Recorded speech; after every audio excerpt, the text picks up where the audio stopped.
Jesus. Amém. Amém. Bom dia, irmãos. Graça e paz. Bom dia. Todos bem? Todos em bênção? Amém. Aleluia. Irmãos, hoje quero lhe mostrar o que chamo de a autópsia de uma igreja morta. Autópsia de uma igreja morta. Por favor, abra sua Bíblia comigo em Apocalipse capítulo 3.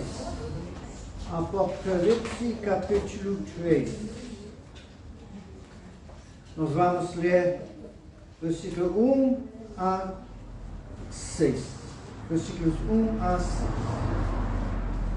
Ao anjo da igreja em Sardes escreve: assim declara aquele que tem os 7 Espíritos de Deus e as estrelas: conheço as tuas obras, que tens fama de estar vivo, mas de fato estás morto.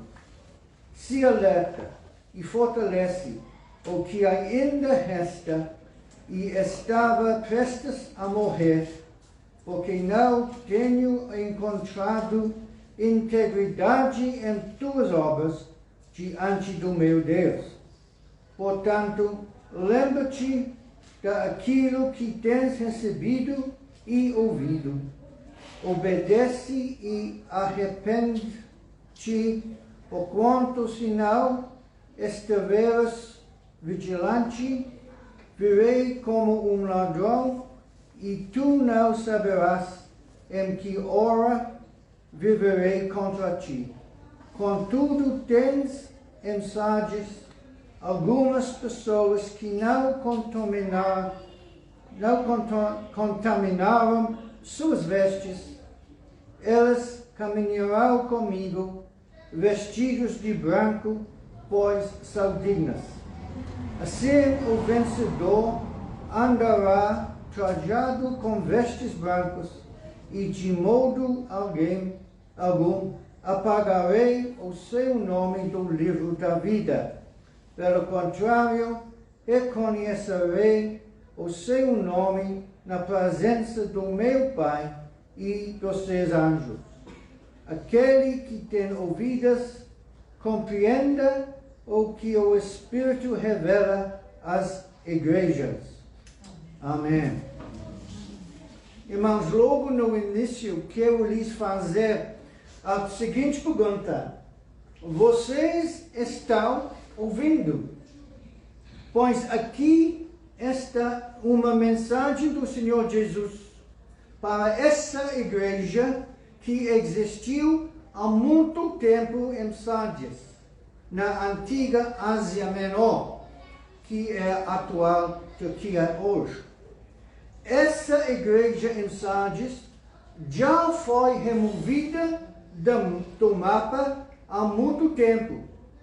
Não sobrou nem mesmo um remanescente dessa igreja, porque ela morreu. Ela morreu porque não deu ouvidos à mensagem do Senhor. Elas não deram ouvidos à advertência que o Senhor fez. Quem tem ouvidos para ouvir, ouça. Eles tinham ouvidos, mas não ouviram. Agora, irmãos, há 4 coisas a serem observadas na autópsia dessa igreja. A primeira coisa que quero que você observe nesta autópsia é a repetição dessa igreja. Jesus diz, no versículo 1, um novo Bíblia, então é difícil para achar. Versículo 1: conheço as tuas obras, que tens fama de estar vivo, mas de fato estás morto. era uma igreja muito popular, com uma reputação maravilhosa. Elas tinham um grande nome, tinham um bom nome. Se você chegasse em Sardes e perguntasse, você pode me dizer onde encontrar a primeira igreja de Sardes? Eles teriam lhe dito, essa é uma igreja maravilhosa. Você não encontrará uma igreja melhor em Sardes. Eles estão realmente fazendo coisas nesta cidade. E então o teriam direcionado para a primeira igreja de Sardes. Se fosse hoje, teria havido muitos sermões eloquentes do púlpito e muita elegância nos bancos, com assentos acolchoados de pelúcia. Teria havido um grupo de louvor maravilhoso e um programa maravilhoso. Todos teriam dito, uau, essa é a igreja que está indo bem nesta cidade. Elas tinham um nome. Oh, que reputação elas tinham. Elas tinham muitas coisas acontecendo e todos diziam, se você estiver procurando por uma igreja viva, será a primeira igreja de Sardes. Eles tinham um nome de que estavam vivos. A segunda coisa que quero que você observe é o rigor mortis da igreja. Tendes nome de que viveis e estáis mortos. Meus amigos, é muito triste que todos pensam que você está vivo e que você pensa que está vivo e, no entanto, esteja morto. Oh, tristeza é o que o organismo havia se tornado uma organização. O movimento havia se tornado um monumento. Eles estavam mortos. Então, quais são os sinais da morte? O primeiro, quando algo morre, o espírito parte. Quando uma pessoa morre, seu espírito parte. Foi isso que aconteceu com essa igreja. O espírito partiu. A vida de qualquer igreja é o Espírito Santo. E quando o Espírito Santo se afasta de uma igreja, você pode escrever Ichabod na porta. O Espírito se afastou. O falecido Dr. Carl Bates, que foi presidente da Convenção Batista do Sul nos Estados Unidos por muitos anos, teria dito em uma das reuniões da convenção, se o Espírito Santo morresse agora, é claro que é impossível que ele morra. Mas, se o Espírito Santo morresse de repente, a maioria de nossas igrejas se reuniria no próximo domingo e continuaria se reunindo e nunca saberia a diferença. Agora, ele estava falando de algumas igrejas batistas nos Estados Unidos. No entanto, tenho certeza de que, infelizmente, isso não é verdade apenas para algumas igrejas batistas da época dele. mas para muitas igrejas no mundo todo hoje. E também para algumas igrejas aqui no Brasil. Elas têm o nome de que vivem, mas estão mortas. Porque o Espírito Santo não morreu, mas partiu. Não apenas o Espírito parte quando você morre, mas quando o Espírito parte, os sentidos partem, os sentimentos se vai. No entanto, meus amigos, isso não significa que não possa haver um certo sentimento carnal em uma igreja. Mas esse não é o sentimento. Meus amigos, há uma diferença entre emoção carnal e sensibilidade espiritual. A vida da igreja se foi. É muito triste quando entramos em uma dessas igrejas, onde parece que todo o sentimento desapareceu. Há uma quietude estéril na atmosfera. E se você dissesse algo a respeito, elas teriam, somos dignos nesta igreja. Elas não sabem a diferença entre dignidade e rigor mortis. Elas não são dignas, estão mortas. Quando algo morre, o espírito, o sentimento desapareceu.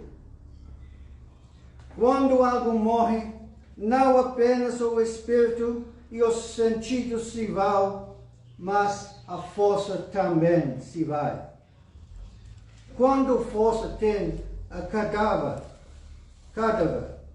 nenhuma. Aqui estava uma igreja que não tinha poder espiritual. Lembra-se de Sansão. Sansão não sabia que o Espírito do Senhor havia se retirado dele. Ele era tão fraco quanto um gatinho e não sabia disso. A Bíblia diz no 2 Timóteo, capítulo 3, que muitos hoje em dia têm uma forma de piedade, mas negam o seu poder. Aqui estava o rigor mortis da igreja. Elas faziam o que queriam. Havia atividade. Você pode ter atividade e morte ao mesmo tempo. Se você cortar a cabeça de uma galinha, ela correrá por alguns minutos, mas ela estava morta. Irmãos, já vimos a reputação da igreja, e o rigor mortis da igreja. Agora quero que você observe a reforma da igreja. Pois o Senhor lhes deu mais uma oportunidade de reformar, acertar e voltar ao caminho certo. Veja versículos 2 e 3.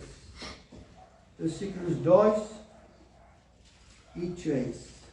Se alerta e fortalece o que ainda resta e estava prestes a morrer, porque não tenho encontrado integridade em tuas obras diante do meu Deus. Nossa. Portanto, lembra-te daquilo que tens recebido e ouvido, obedece, arrepende-te, porquanto se não estiveres vigilante, virei como um ladrão, e tu não saberás em que hora virei contra ti. O Senhor está aqui em sua misericórdia e graça, dizendo a esta igreja o que fazer. Agora, nessa igreja que estava morta, ainda havia alguns que tinham uma centelha de vida. E, como um bom médico, o Senhor está nutrindo essa centelha de vida para transformá-la em uma chama. Ele lhes diz para vigiá-lo. Por quê? Porque não tenho encontrado integridade em tuas obras diante do meu Deus. Jesus está dizendo aqui a essa igreja: não vi suas obras cumprindo o propósito, amadurecendo, fazendo as coisas que deveriam fazer. Por exemplo, vocês oram, mas suas orações não chegam. Vocês adoram, mas sua adoração não vai além do teto. Você canta, e seu canto é lindo, mas Deus não o recebe. Vocês estão apenas entretendo uns aos outros. Você dá, mas Deus não aceita o que você dá. Suas obras não cumprem o propósito pretendido. O Senhor diz: cuidado, se alerta. Em seguida, o Senhor lhe dá a receita, dizendo-lhes para fazer duas coisas no versículo 3. Lembra-te e arrepende-te. Meus amigos, é bom olhar para trás e lembrar. Nós olhamos para trás e lembramos de certos feriados que tivemos, lugares que visitamos, etc. Mas é especialmente bom olhar para trás e lembrar o que o Senhor fez por nós. E de onde Ele nos trouxe. É verdade. Quando penso no passado e me lembro do dia em que fui salvo, e de sentimento que havia em meu coração, posso senti-lo agora. Amém.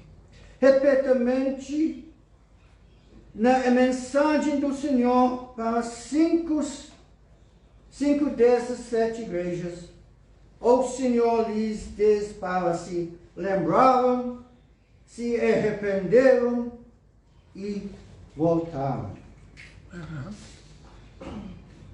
Não apenas lembrar, mas depois de lembrar, arrependa-se.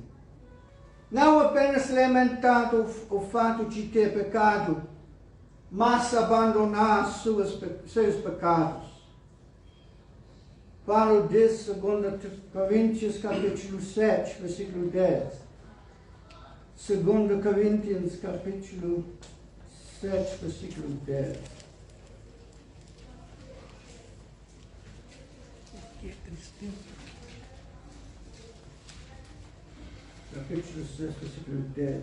A tristeza conforme o Senhor não produz remorso, mas sim uma quantidade de arrependimento que conduz à salvação.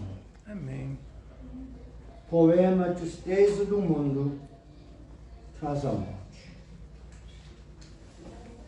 Aqui está a reforma da igreja. O Senhor os adverte: se não fizeram isso, virei sobre vocês como um ladrão de noite.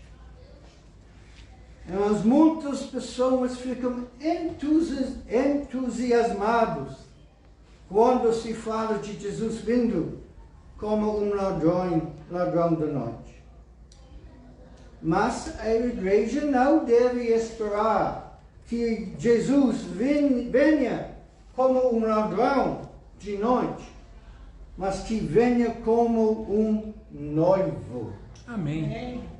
Verdade. Agora sei que devemos estar prontos e aguardando o arrebatamento, e que não há mais sinais de quando o arrebatamento ocorrerá.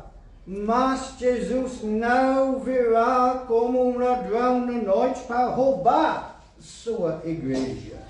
Quando ele vier, de acordo com Paulo, em 1 Tessalonicenses 4, 16 e 17, ele virá como um grito, a voz de um arcanjo, e como o som do trombeta de Deus. Amém. Não como um ladrão. Verdade. Paulo fala também em 1 Tessalonicenses, capítulo 5, versículo 4.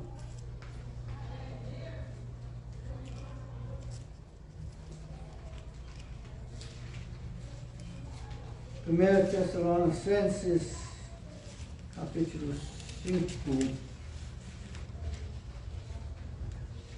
versículo 4. Entretanto, vós, irmãos, não estáis vivendo nas trevas, para que esse dia, o dia do arrebatamento, como se fosse um ladrão, vós ataque de surpresa. Quando o Senhor diz que virá como um ladrão na noite, Ele quer dizer que virá de repente, inesperadamente para jogar.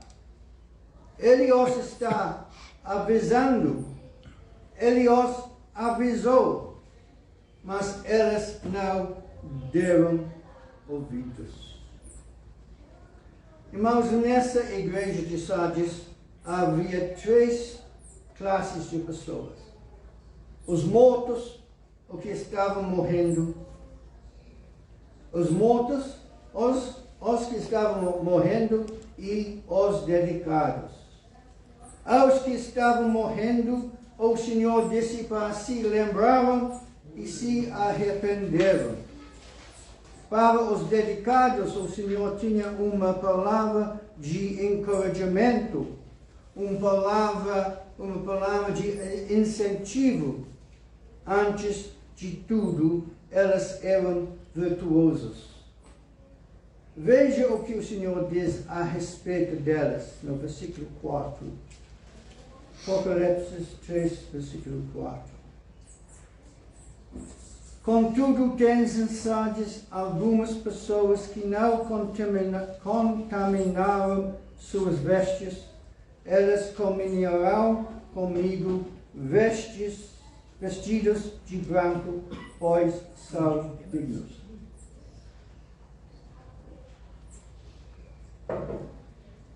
O Senhor fala a essa remanescente e fala de sua virtuosa e depois fala de sua vida vitoriosa.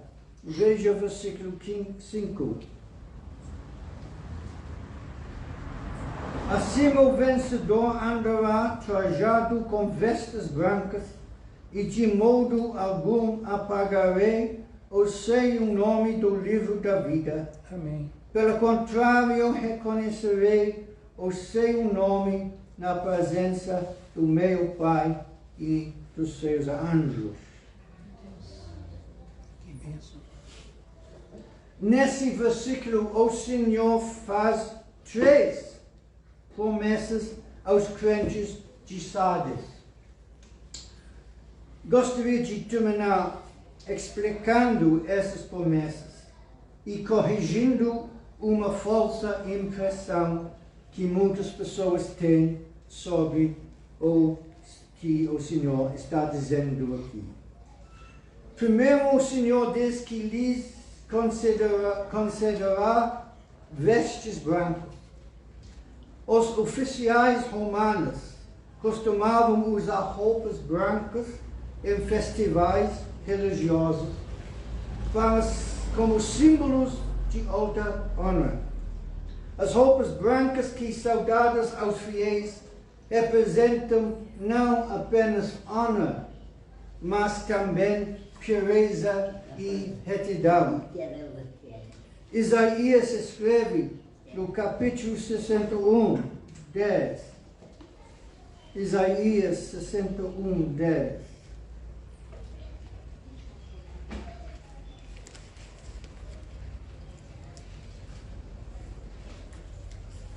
Isaías 61, 10. Transportou-se de alegria em Yahweh, o Senhor, a minha alma se regozijar no meu Deus, porque Ele me vestiu com as vestes da salvação, cobriu-me com o manto da justiça, como um noivo que se adorna com uma coroa sacerdotal, qual noiva que se enfeita com as mais ricas joias.